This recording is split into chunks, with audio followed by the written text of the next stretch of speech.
안녕하세요. 저는 이혼을 하고 아이 둘을 키우고 있는 돌싱녀입니다. 새해가 밝았을 때 제가 빌었던 소원이 하나 있었는데요. 다사다난했던 제게 행복만 가득했으면 좋겠다라는 소원을 빌었었어요. 매년 저희 아이들을 위한 소원만 빌다가 올해 처음으로 저를 위한 소원을 빌었는데 하늘에서 힘들게 살아온 제가 가여우셨는지 저의 소원을 들어주셨더라고요. 아직까지는 돌싱녀에 대한 시선이 좋지 않은 게 사실이잖아요. 그래서 이번에 이혼을 하게 되면서 아직 일어나지도 않은 일들에 정말 걱정을 많이 했었어요. 특히나 제게 보내는 안 좋은 시선들보다는 어린아이들이 받을 상처가 걱정이 됐죠. 그래도 다행히 저희 아이들은 일찍이 철들어서 제 마음을 이해해 주는 거예요. 이제 겨우 초등학교 다니고 있는 아이들이라 또래 친구들과 웃고 장난치기 바쁠 텐데 의젓한 모습을 보고 있으면 벌써부터 어른이 되게 만든 것 같아 마음이 많이 안 좋습니다. 아이들이 제게 기대해야 하는데 오히려 제가 아이들에게 기대고 있다는 생각이 들었어요. 한 번은 큰딸이 제게 찾아와 연인은 원래 만나다 헤어지고 하는 것이라고 학교에서 배웠다며 이혼이 나쁜 게 아니라고 했다고, 그러니 자신들에게 미안해하지 말라고 하더라고요. 그날 저희 큰딸 말 듣고 제가 얼마나 울었는지 몰라요. 큰딸에게 너무 고마우면서도 동시에 잊고 지냈던 악몽이 떠오르면서 남편을 저주하게 됐어요. 제게 상처 준 건 괜찮지만 아이들에게까지 상처를 준 남편을 갈기갈기 찢고 싶었죠. 제가 어쩌다 남편을 저주하게 됐고 최근 남편이 어떻게 지내고 있는지 지금부터 그 이야기를 여러분들께 들려드리려고 합니다. 저는 어렸을 때 아버지의 정을 느껴본 적이 단 한 번도 없었어요. 아버지라는 사람은 도박에 빠져서 벌어오는 돈도 없이 저희 어머니 돈만 축내기 바쁜 사람이었거든요. 어머니께서 새벽까지 일하셔서 돈을 벌어오시면 그 돈은 싹 다 아버지의 도박으로 나가게 되는 거예요. 결국 어머니는 이렇게 살다간 빚덩이에 앉을 것 같아서 아버지와 이혼을 하시고 홀로 저를 키우셨어요. 어머니는 제가 기죽지 않았으면 하는 바람에 정말 누구보다 열심히 사셨어요. 정말 안 해본 일이 없을 정도로 돈이 될 만한 일은 마다하지 않고 하셨죠. 그렇게 악착같이 모은 돈을 가지고 시장 안에 작은 가게를 하나 장만하셨어요. 저희 동네에 있는 시장이 꽤나 큰 편이라 사람들이 많이 왔었어요. 어머니께서 이곳에서 장사하면 좋을 것 같다는 말을 종종 하셨었는데 딱 마침 위치 좋은 곳에 자리가 나서 냉큼 그 자리에 원단 파는 가게를 만드셨어요. 저는 원단 파는 가게가 잘 될까 했는데 의외로 장사가 잘 되는 거예요. 원단 좋은 거 하나 사놓으면 이것저것 만들 수 있는 게 엄청 많다는 걸 그때 알았어요. 저희 어머니가 옷에 관심이 많았어서 그런지 원단도 좋은 걸 잘 뽑아내시더라고요. 그리고 안 해본 일도 없으셔서 손님들께 말도 참 잘했죠. 구경만 하러 오신 사람들도 양손 가득 사서 나가실 정도라니까요. 사장님 성격이 너무 좋고 원단도 다른 곳과는 틀리다고 소문이 나서 저희 가게는 바빠지기 시작했어요.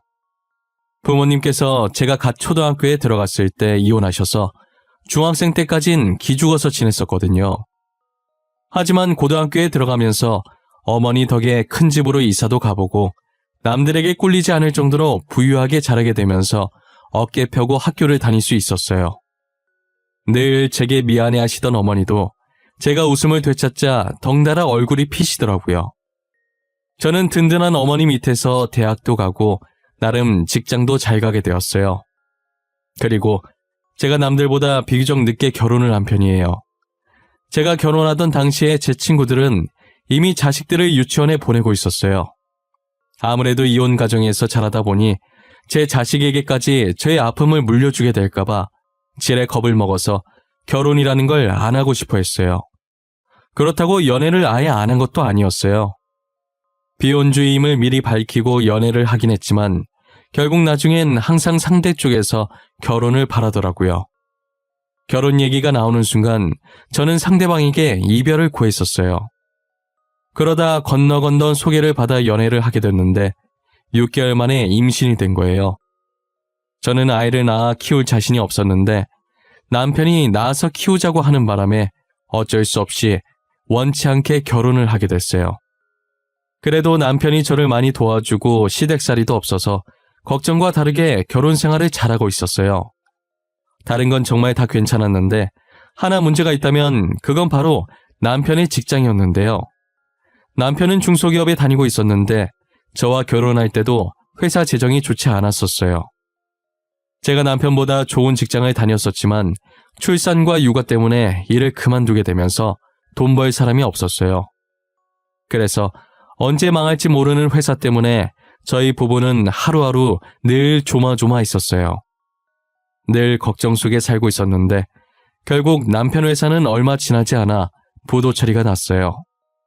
하루아침에 남편은 직장을 잃었고 저도 곧 출산을 앞두고 있어서 걱정이 많았어요. 그러던 와중에 어떻게 하셨는지 친정어머니께서 남편 실직 소식을 접하시고 제게 연락을 주신 거예요. 다연아, 진서방 실직된 거 들었어. 지금 진서방 어때? 속이 말이 아닐 텐데 걱정이네. 그래서 다른 데 일할 곳은 있는 거야? 엄마가 어떻게 알았어? 일부러 엄마 걱정할까봐 말 안 한 건데. 혹시 우리 남편이 엄마한테 말했어? 지금 누가 말했는지가 중요해.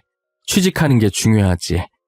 안 그래도 이번에 2호 내려고 했는데 진서방 아직 직장 못 구했으면 그거 진서방한테 맡기려고 전화했어. 2호 낼까 말까 몇 년째 고민하더니 결국 내기로 한 거야? 그런데 우리 남편 서비스직 해본 적이 한 번도 없어서 잘하려나 모르겠네. 진서방 나한테 엄청 싹싹하잖아. 아마 손님들한테도 잘할 거야. 서비스직은 다른 거 필요 없어. 손님들한테 친절하기만 하면 돼. 저희 남편은 친정어머니의 도움으로 작게 가게를 하나 차리게 됐어요. 처음엔 원단에 대해 아는 게 없으니 친정어머니께 교육받으면서 많이 고생했어요. 정식 오픈 전까지 집에서 원단에 대한 책을 읽고 직접 원단 샘플들을 만져보면서 열심히 공부했어요. 열심히 공부한 보람이 있었는지 처음 해보는 건데도 손님들에게 설명을 척척 잘하더라고요. 퇴근하고 집에 와서는 서비스직에 재능이 있는 것 같다고 있었던 일을 얘기하며 제게 으스대기도 했어요. 적응을 잘하는 것 같아서 다행이라는 생각을 했죠. 그렇게 저는 다니던 회사를 그만두고 아이를 낳은 후 육아에 전념하기 시작했어요. 제가 육아를 하는 사이 남편 가게는 이제 어느 정도 자리를 잡아가는 듯 했어요. 단골 손님도 생겼다고 얼마나 좋아했는지 몰라요. 매일 의자에 앉아서 일하던 사람이 하루 종일 서서 일하면 힘들 만도 한데 그래도 힘든 내색 전혀 안 하고 열심히 해줘서 너무 고마웠어요. 그리고 선뜻 가게를 남편에게 믿고 맡겨준 저희 어머니한테도 너무 감사했어요. 저희 시어머니께서 저희 집에 잘 안 오시는데 한 번은 아침 일찍부터 오셨더라고요. 양손 가득 제가 좋아하는 반찬들을 바리바리 싸들고 말이에요. 혜미야, 애는 키울만하니? 혼자서 힘들 텐데 어쩌고 있나 싶어서 들렀어. 이거 네가 좋아하는 것들로 한번 만들어봤는데 내 입엔 간이 맞던데 넌 어떨지 모르겠다. 아유, 어머님도 참 저희 잘해서 먹어요. 이렇게 힘들게 들고 오실 필요 없는데. 다음에 오실 땐 빈손으로 오셔도 돼요. 남편 가게 잘 돼서 오히려 저희가 어머님께 대접해야 하는데. 무슨 소리야. 이게 다 안사돈 덕분에 잘 된 건데 내가 잘해야지. 아니, 사실은 내가 아들놈 너무 걱정돼서 사돈한테 부탁을 했었거든. 네? 그게 무슨 말씀이세요? 어머님께서 저희 엄마한테 무슨 부탁을... 혹시 남편 일 저희 어머니한테 말씀하신 게 어머님이셨어요? 아니, 나는 답답해 죽겠는데 마땅히 말할 사람이 없더라고. 그래서 안사돈한테 말했더니 걱정하지 말라고 자기가 방법을 찾아보겠다고 하지 않니. 근데 이렇게 가게를 주실 줄 누가 알았겠어. 그동안 저희 어머니께서 남편 실직된 걸 어떻게 알았나 했더니 시어머니께서 말하신 거더라고요. 아무리 말할 곳이 없다지만 어떻게 그런 얘기를 사돈한테 한단 말이에요. 자기 아들이 처자식 지킬 힘도 없는 무능한 사람이라고 얘기한 꼴인데 부끄러운 줄도 모르나 봐요. 저는 시어머니의 말을 듣고 어이가 없었지만 그래도 가게가 잘 되고 있으니 그냥 넘어갔어요. 정말 가게가 잘 돼서 망정이지 친어머니께서 남편에게 가게 맡겼다가 혹여나 망했어 봐요. 그랬다간 2번 다시는 친정어머니 볼 면목이 없었을 거예요. 3년 정도 지나서 남편 가게가 친어머니 가게보다는 손님이 많이 적었긴 하지만 그래도 나름 안정적인 매출을 가지고 있었어요. 앞으로 계속 이대로만 가주면 친정어머니 가게만큼이나 커질 수 있을 것 같았어요. 저희 어머니께서는 가게 매출이 조금만 더 올라가면 아예 건물을 사서 장사를 하려고 했어요. 아직은 좋은 자리에 건물이 안 나와서 다른 사람 건물을 임대해서 장사하고 계셨거든요. 오랫동안 같은 자리에서 일을 해서 그런지 어머니께서는 지금 건물주 분과도 친하셨는데 근래에 그 건물을 어머니께 매매를 할지 말지 얘기가 오가고 있는 모양이더라고요. 아직까지는 매매 생각이 없는데 만약 매매를 하게 된다면 어머니께 팔고 싶다고 말이에요. 어머니께서는 팔아주기만 한다면 그 건물을 사고 싶어 하셨어요. 여전히 장사도 잘 되고 함께해온 추억들도 많은 가게니까요. 저도 어머니와 같은 마음으로 그렇게만 되면 좋겠다고 생각했어요. 그렇게 행복한 생각을 하고 있던 어느 날 남편이 퇴근하고 오랜만에 친구 좀 만난다고 해서 저 혼자 집에 있게 됐는데 친정어머니께서 사고가 났다는 전화를 받게 됐어요. 저는 곧장 병원으로 갔는데 어머니 상태가 생각했던 것보다 심각한 거예요. 골절 정도로만 생각했는데 도착해보니 당장 수술을 해야 할 상태더라고요. 하지만 남는 수술실 자리가 없어서 수술을 못하고 있었어요. 선생님, 저희 엄마 다 죽어가는데 왜 수술 안 해줘요? 이렇게 가만히 보고만 있을 거냐고요? 이러다 저희 엄마 죽으면 선생님이 책임지실 거예요? 저희도 당장 수술을 해드리고 싶지만 당장 남는 수술실이 없어요. 지금 다른 병원 알아보고 있으니까 조금만 기다려주세요. 선생님 제발요. 저희 엄마 벌써 죽으면 안 돼요. 저 아직 효도도 못했어요. 제발 살려주세요. 네? 엄마, 조금만 참아. 응? 엄마 뭐라고? 안 들려. 힘든데 억지로 말하려고 하지 마. 나중에 수술하고 말해줘. 저는 수술실에 자리가 없다는 의사의 말에 정신을 놓고 있었어요. 와중에 저희 친정어머니는 제게 무어라 말을 하시더라고요.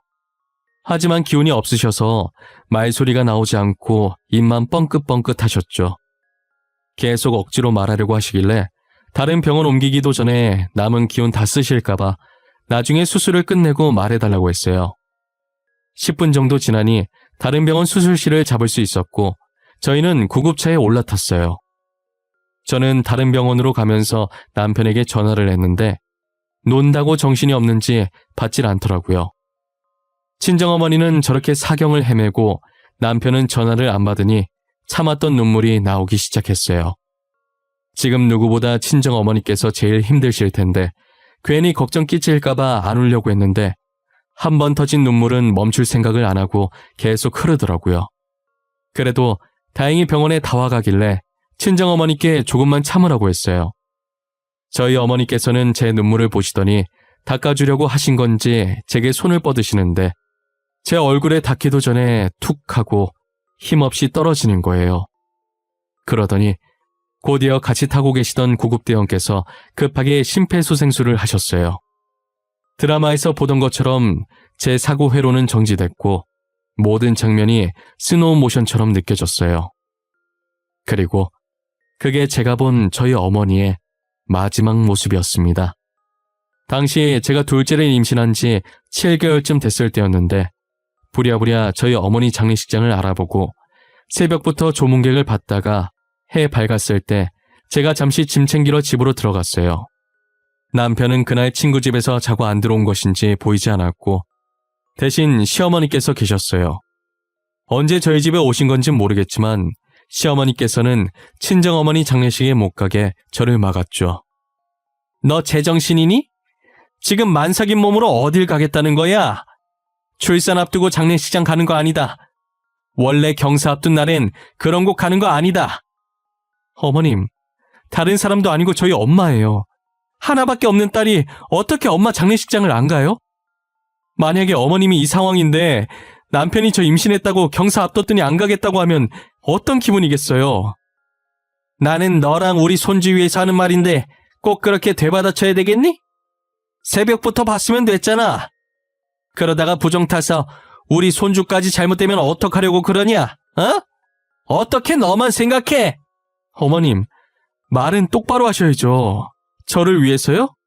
지금 어머님은 뱃속의 아이만 생각하고 계시잖아요. 진짜 저를 위하시면 지금 이렇게 막으시면 안 되는 거죠. 막말로 이미 이 세상에 없는 사람인데 너가 갔는지 안 갔는지 어떻게 알아? 네가 간다고 해서 사돈께서 다시 살아나는 것도 아니잖니. 시어머니께서는 되도 않는 말을 하면서 장례식장에 못 가게 막으시는 거예요.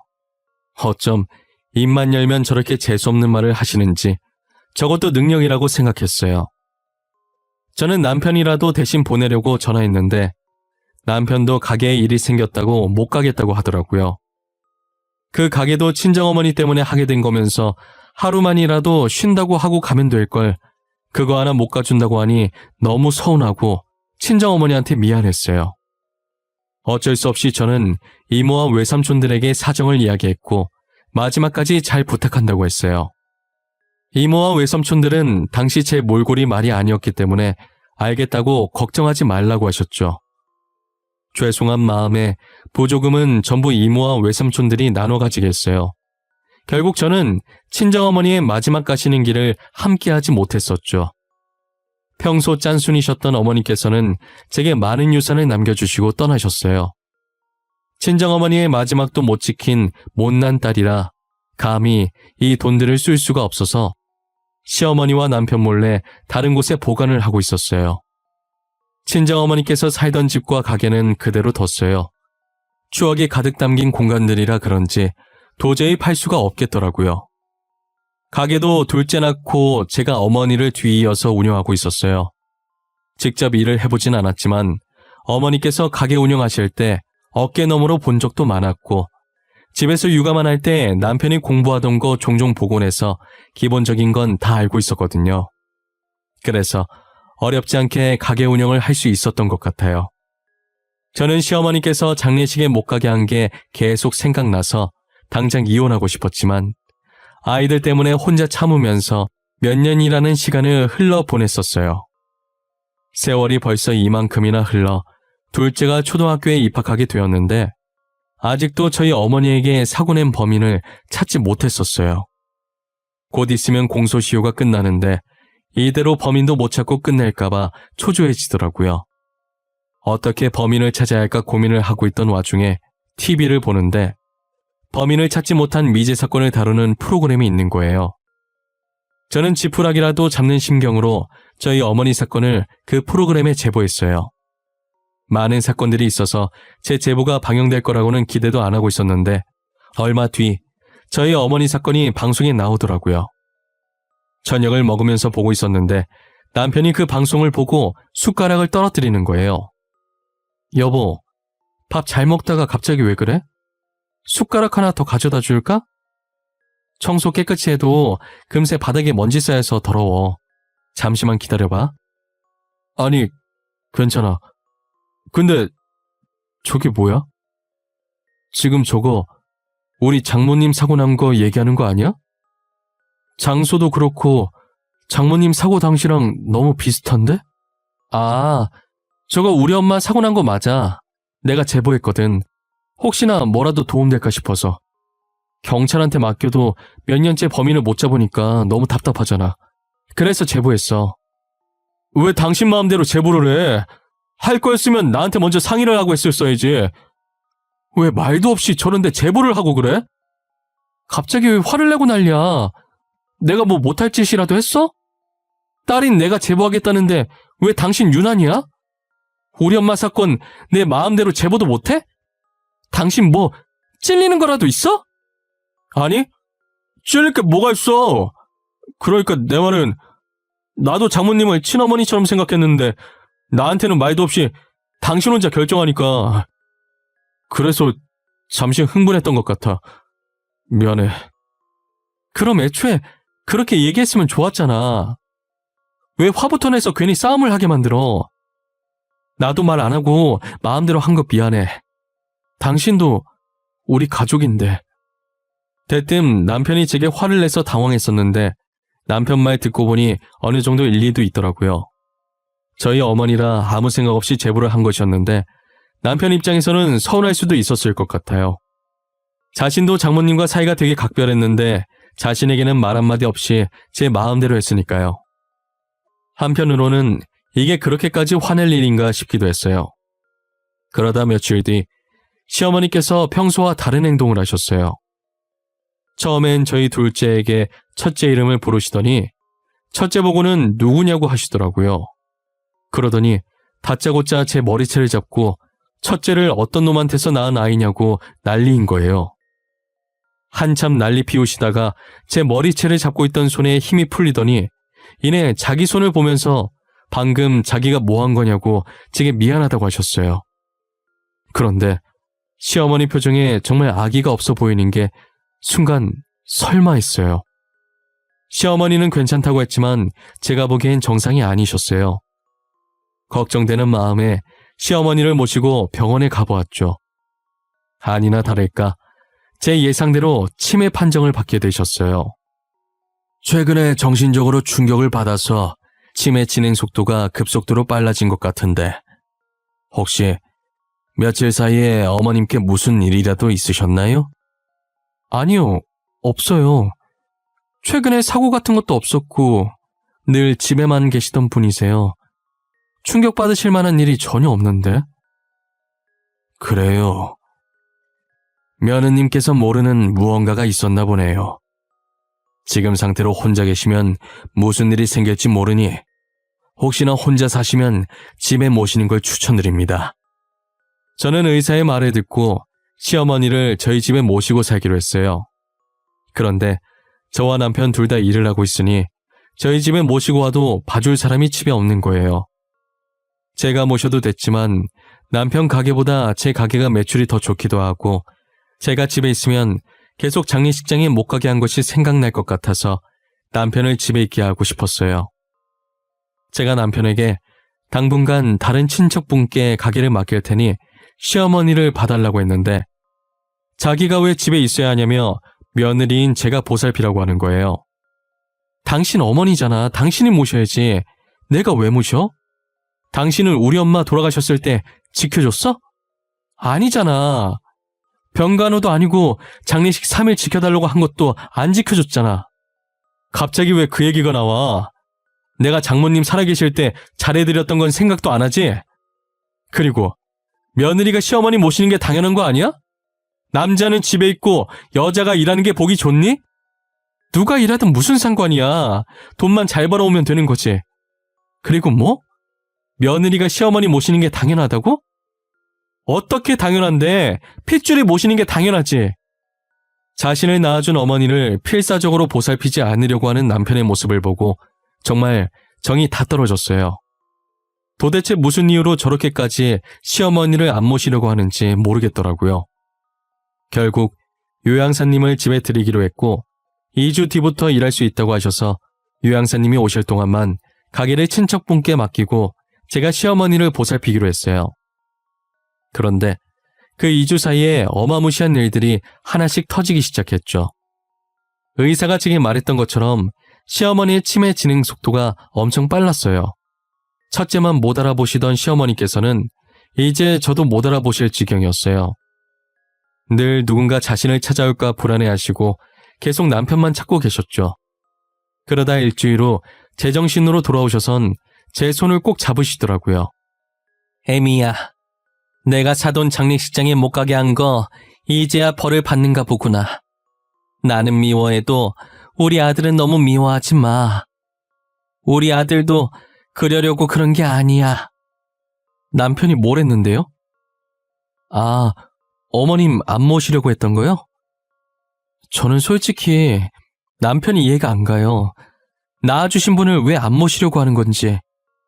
원래 아들이 다 그렇지 뭐.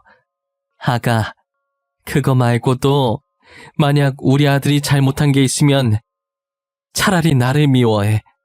다 자식 잘못 키운 애미 탓이니까. 내가 이렇게 대신 사과하마. 시어머니께서 제게 무언가 말을 하려고 머뭇거리실 때 전화 한 통이 오는 거예요. 어머니 사건의 범인을 찾을 수 있을 것 같다는 경찰의 연락이었죠. 급한 나머지 아픈 시어머니를 집에 혼자 두고 부랴부랴 겉옷을 챙겨 나갔어요. 경찰서에 도착하니 한 남자가 경찰 앞에 앉아 조사를 받고 있더라고요. 그 사람은 저희 어머니 사건의 유일한 목격자였어요. 목격자는 경찰서에 오기 전날 밥을 먹으면서 미제 사건 프로그램을 재방송으로 보고 계셨대요. 계속 보고 있는데 당시 자신이 그 장소를 지나갔던 기억이 있는 것 같다고 하더라고요. 그때 졸음운전 때문에 노랫소리를 엄청 크게 해놓고 가고 있었는데도 잠이 쏟아졌었대요. 그래서 잠시 차를 정차해두고 차 안에 놔뒀던 졸음껌이 생각나서 찾고 있었대요. 목격자가 졸음껌을 찾을 때쯤 목격자가 있던 차선의 반대편에서 사고가 났고 차 안에 있던 목격자는 노랫소리가 너무 커서 사고 난 걸 듣지 못했다고 하시더라고요. 그리고 졸음껌을 찾고 출발할 때는 이미 사고 낸 차량이 없었고 워낙 어두워서 사람이 쓰러져 있는 것도 못 보셨다고 하시더라고요. 그런데 가끔 찝찝한 느낌이 들면 그게 대부분 맞아떨어지잖아요. 목격자도 제 방송을 보면서 기분 나쁜 찝찝한 느낌이 들더래요. 언제 무슨 일이 생길지 몰라서 1년마다 블랙박스를 백업시켜뒀다고 하시더라고요. 그래서 확인을 해보니 다행히 그때 영상이 정확히 찍혀 있어서 차 번호판은 잘 보이지 않는데 도움이 될까 하고 날 박는 대로 경찰서에 왔다고 하셨어요. 경찰은 그 영상을 받아서 번호판이 찍힌 화면을 확대하기 시작했어요. 그리고는 번호판을 조회해보는데 제가 많이 보던 이름이 뜨더라고요. 동명이인이겠지 했는데 모든 정보들이 저희 남편과 일치했어요. 곧바로 경찰은 남편을 잡으러 갔고 저는 남편에게 무슨 말이라도 들어보려고 계속 기다렸어요. 얼마 지나지 않아 남편이 끌려왔고 저를 발견한 남편은 고개를 푹 숙이고 있더라고요. 알고 보니 남편이 실수로 사고를 냈는데 그게 저희 어머니였던 거죠. 내려서 얼굴을 확인하고 너무 놀라서 도망갔다고 하더라고요. 그래서 죄책감에 저희 어머니 장례식장에도 안 갔던 거였어요. 제가 제보했을 때 왜 그렇게 화를 냈나 했더니 자신이 범인인 것이 밝혀질까봐 그랬던 거예요. 그리고 그동안 자기가 빠져나갈 방법을 찾느라 제게 시어머니를 맡겨놓은 거였어요. 시어머니도 이 사실을 알고 있냐고 했더니 제가 제보했을 때 무서워서 시어머니께 말했다고 하더라고요. 아마도 시어머니께서는 남편의 말에 충격을 받아 저렇게 되신 것 같았어요. 그래서 제게 아들 대신 자신이 사과를 대신하신 거고요. 저는 더 이상 남편과 함께했던 집에 있을 수가 없어서 짐을 챙겨 본가로 가려고 했어요. 집에 도착하니 시어머니께서 거실에서 눈을 감고 잠자듯 누워있는 거예요. 그런데 설마 하는 마음이 들어서 시어머니 손을 잡았는데 차갑더라고요. 저는 바로 구급차를 불러서 시어머니를 병원으로 모셨지만 이미 많이 늦은 상태였죠. 시어머니께서는 친정어머니와 제게 미안한 마음에 잘못된 선택을 하셨어요. 남편은 경찰서에 있어서 시어머니 마지막 가시는 모습도 보지 못했고 저는 냉정하지 못해서 시어머니 장례식장을 남편 대신 지켜드렸어요. 시어머니를 보내드리고 나서 바로 남편과 이혼을 했어요. 아이들은 제가 키우는 조건으로 이혼을 했고 남편 가게도 친척한테 넘겨줬죠. 아이들은 고맙게도 제가 걱정했던 것보다 정말 씩씩하게 잘 자라주고 있어요. 이혼하고 가만히 생각해보니 저희 어머니도 불쌍하지만 시어머니도 참 불쌍한 분이세요. 시어머니 유품 정리하다가 마지막에 누워 계시던 자리에 편지가 발견됐는데 제게 장례식장에 못 가게 막은 것도 다 전 남편이 시킨 일이더라고요. 경사 앞두고 그런 곳 가면 안 된다고 한 것도 다 전 남편이었어요. 만약 저를 장례식에 보내서 아이가 잘못되면 다 시어머니 탓이라고 했다더라고요. 아들 하나 잘못 키워서 지금 이게 뭔가 싶습니다. 전 남편은 현재 징역 살고 있고 시어머니가 돌아가시면서 충격에 반쯤 미친 사람처럼 있다고 하더라고요. 아무래도 자기가 제게 한 짓이 그대로 돌아간 것 같아요. 차라리 그때 실수였다고 자수했더라면 과연 상황이 달라졌을까요? 이혼은 하겠지만 그렇다고 이렇게 비극적인 결말은 나오지 않았겠죠. 정말 세상엔 영원한 비밀은 없다는 말이 맞는 것 같아요. 전 남편도 몇 년이 지났지만 이렇게 비밀이 수면 위로 떠올랐잖아요. 여러분들도 속에 품고 계시는 비밀들이 하나씩은 있을 거예요. 만약 타인에 관한 비밀들이라면 더 늦기 전에 먼저 밝히고 용서를 구하시는 편이 더 나으실 거예요. 전 남편처럼 괜히 숨기려고 했다가 더 큰 화를 입지 않으셨으면 하네요. 지금까지 제 사연 들어주셔서 감사드리며 늘 건강하시고 행복한 날만 가득하셨으면 좋겠습니다.